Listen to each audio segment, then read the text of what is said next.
Hi, this is Dec again, one of my tutorials. Educational, I like to call it educational. I've gone through my career and I have just listened to the experts, taken what they have said and done it without question. And I would advise you that is the way to do it. The professional side of the business, and yes, I'm on the professional side of the business, we have sorted out completely all the wrinkles, all the snags in Zoom as regards Toastmasters meetings. We've been at this now for nearly 3 years since COVID started, and we've got it all sorted out. And I would say to you, just do what I say and you will do it perfectly. The first premise you've got to bear in mind is that everything to do with the sound and the lighting goes into one laptop and one laptop only. And that will get rid of all the echoes and the various obnoxious sounds that you get. The second laptop is purely there. Now understand this. The second laptop is purely there just to service the second camera and to show what the second camera sees to the whole world. In other words, that's connected just like any outsider's camera or laptop at a meeting. It's completely separate. The sound is not on, mics are muted, and there's no sound coming out of it at all. Once you understand that, you've got it made. And I would have to say that this is being recorded on Zoom, so the quality is not terrific. The quality on Zoom is 320 gigahertz, and that's not good. Normally we're used to 1050, and that's HD. So I apologize for that up front, but that's the way I had to do this. So let's get on. What are we going to cover in this educational? We're going to cover sound, why 90%, 95% of Toastmasters clubs get it completely wrong. Lanyards, why you should use lanyards. You must use a lanyard like this for the microphone, and I'll show you exactly why. Speakers, the sound in the room, from showing you the sound from the screen where you've got all the attendees from all over the world. Why most clubs do that completely wrong. Sorry to sound negative in all this, but I'll show you the right way of doing it from the professional side. Lighting, again, how people get it wrong. I'll show you how to do it right, especially for club rooms, surprisingly. Then cameras, why you should use 2 cameras, and I'll show you the types of cameras to use. Very cheap, nothing I say is expensive and will cost you money.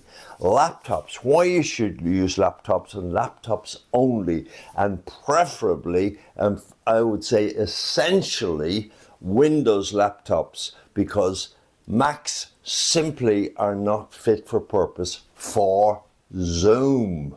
I use them for everything else in my recording studios, everything. Why you should use, oh, by the way, as regards laptops, I never buy new. I always buy refurbished. You know, the companies that buy them from the banks and from the insurance institutes, from IBM and all that, and then they replace them every year. That's what they do. And then they just refurbish them and sell them. That's the type I buy. And I always buy HP, funny enough, because they are built like rocks. They're built like solid bricks. And the secret of pillows. I'll let you see what that is in a few minutes. So let's get on. Sound is the first thing. Now, I'll have to again explain to you right from the off. The sound is nothing to do with the microphones. I'll repeat that. The sound is nothing to do with the microphones.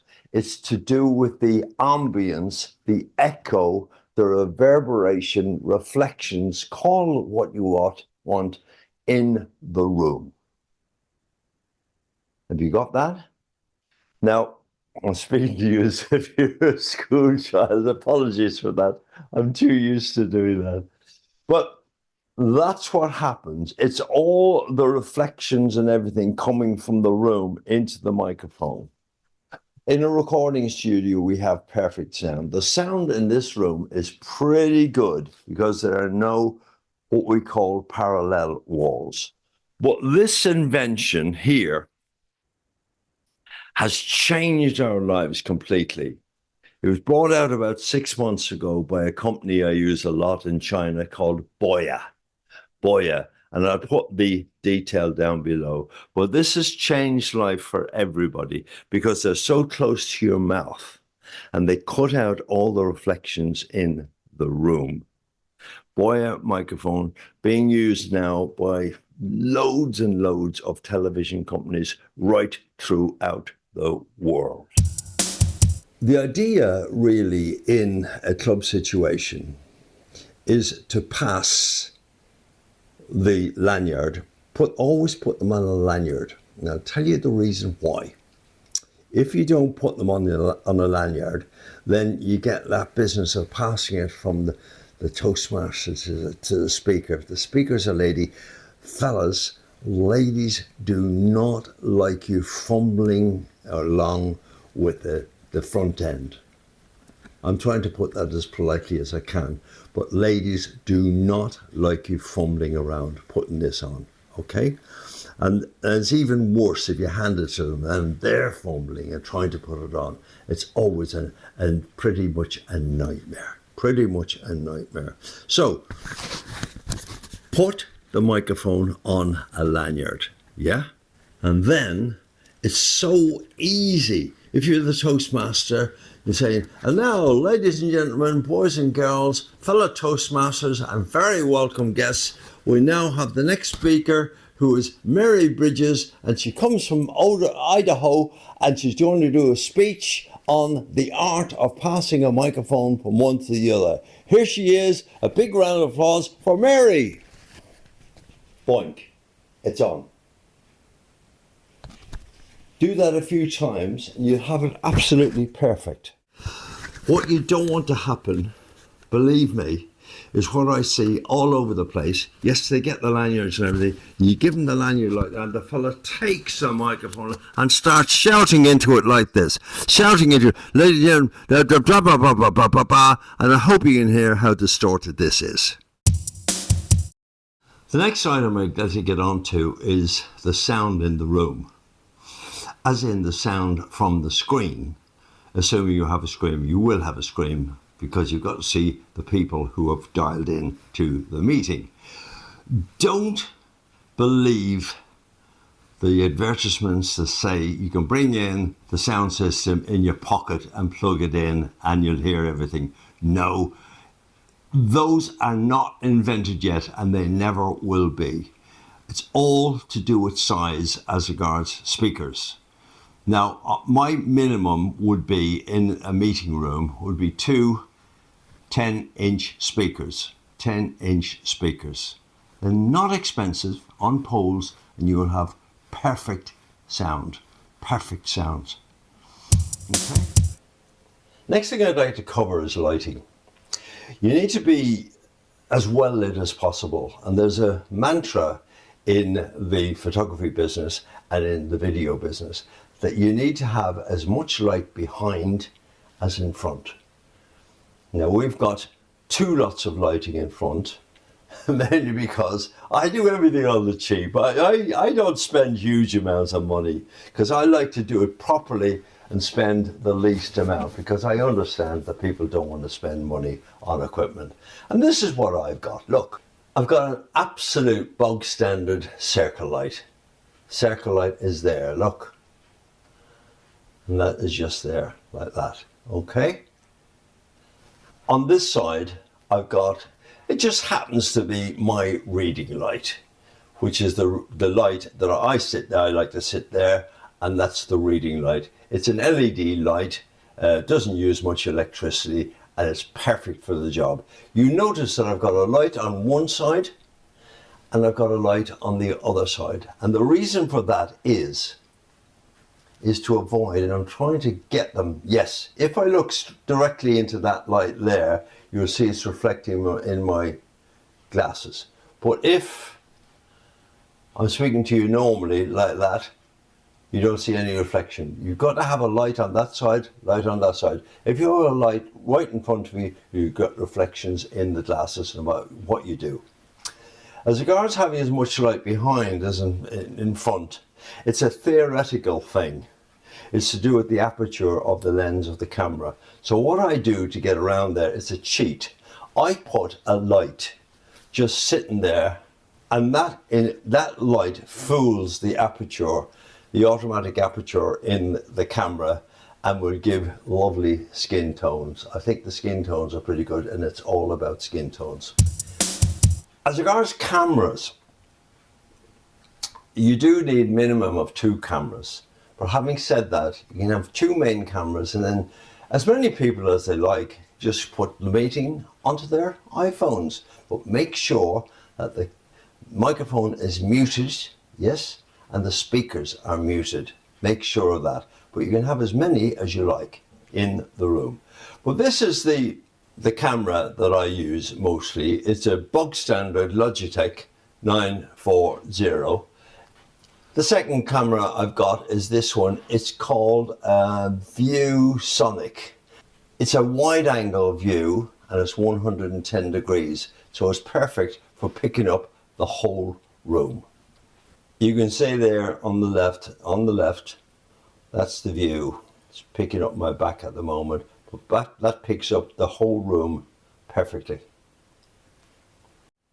As regards to laptops, now when I say laptops, please use a laptop, because yes, you can do it on iPhones and iPads, but they're very unwieldy. They just don't work properly. They don't work. Much easier to do everything on a laptop. And I would say please steer away from Macs, because Macs were never designed for this sort of work. PCs just happen, I think, by luck to have it worked out. They've worked out perfectly because there are plenty of in and out sockets on a laptop, a Microsoft laptop. I've got 2 laptops here. It's just for convenience.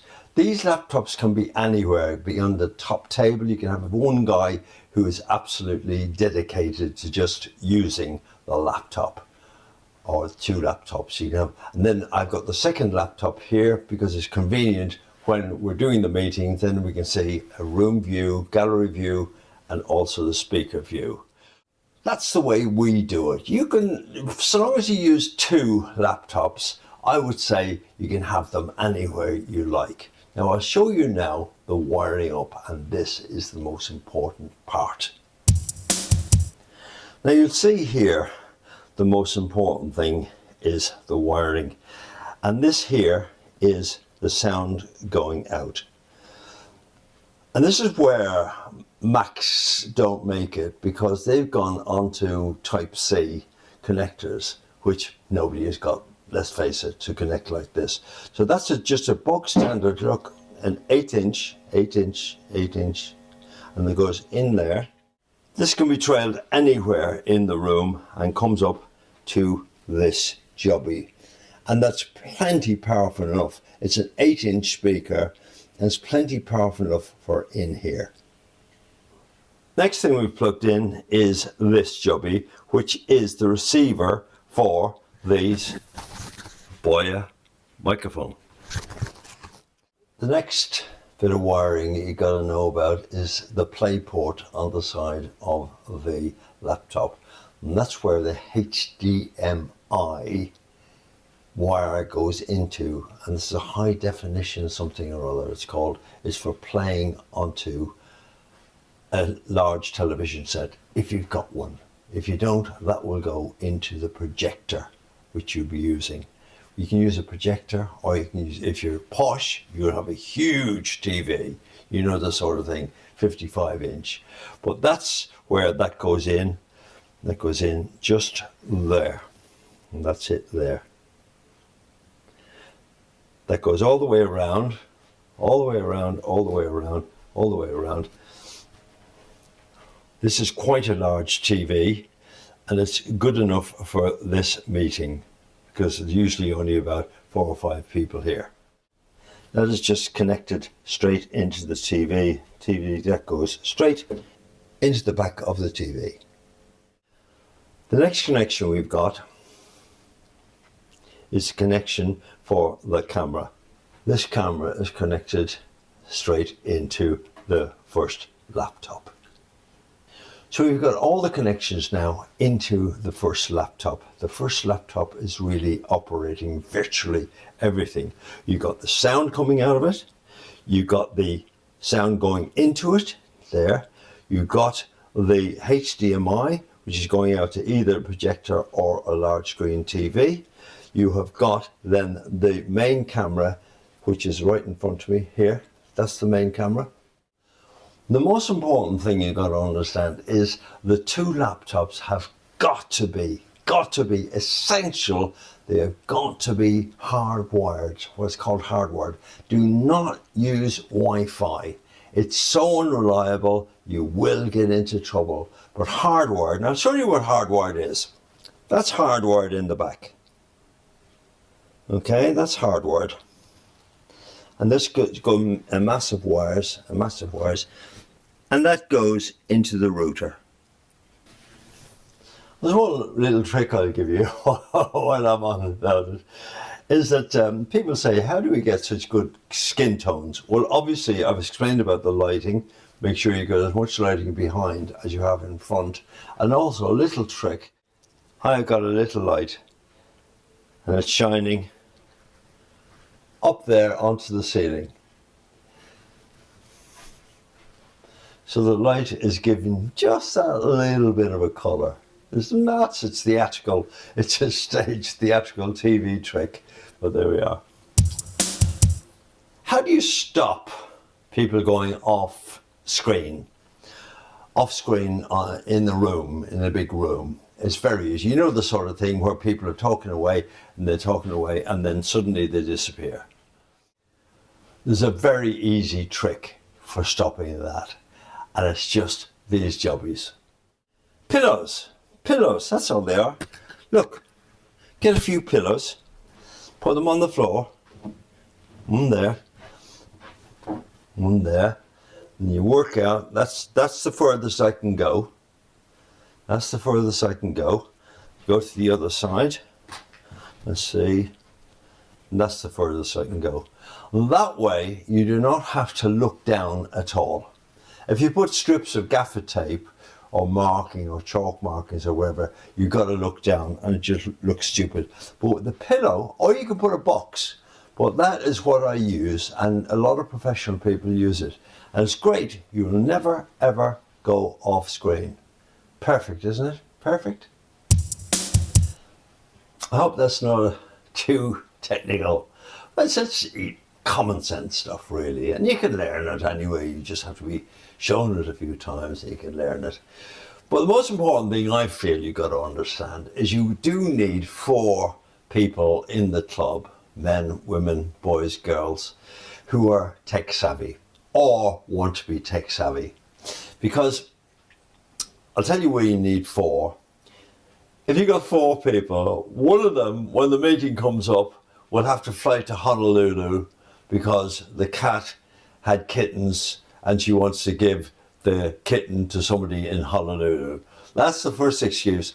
And then somebody else the day before, they pitch up at the meeting and say, oh my goodness me, my wife having a baby, I've got to go. So that's then you will be left with 2. And you need a minimum of 2 people to operate a decent hybrid meeting, to operate the 2 laptops mainly. And here's the thing, people don't like this at all. The 2 people or the 4 people have to pitch up 45 minutes before the first attendee walks into the room. In other words, everything has got to be set up before anybody walks into the room. Well, that is show business etiquette. You've often heard, the house call in a theatre just 35 minutes before the curtain goes up. you will always have what's called a house call, and that means that they let the audience in. You've got to think the same way in Toastmasters meetings. So you've got to be there 45 minutes beforehand to set up all the equipment. That's if you know how to set it up. And also then you've got to be prepared to strip it all down at the end. And hopefully you've got a cupboard to put the stuff into. So there you have it. You will have perfect Zoom meetings if you follow what I said. And this is the professional advice which I suppose you won't get in very many places. But you will have perfect meetings if you do this. So we've covered sound, we've covered lanyards, why you should use lanyards, we've covered the speakers, why you should have the biggest speakers possible for your club meetings to show the sound from the screen. We've covered lighting, we've covered cameras, we've covered laptops. I've told you how to get the cheapest laptops. We've covered then pillows, a very professional trick that. So I think we've covered everything. Go do it. You will have great meetings. Any questions or anything, just get back in touch with me, dec@makehits.com. This is Dec Cluskey. I hope you got a lot out of this. I hope so. Well, this is how to set up hybrid meetings properly. See you next one. Bye.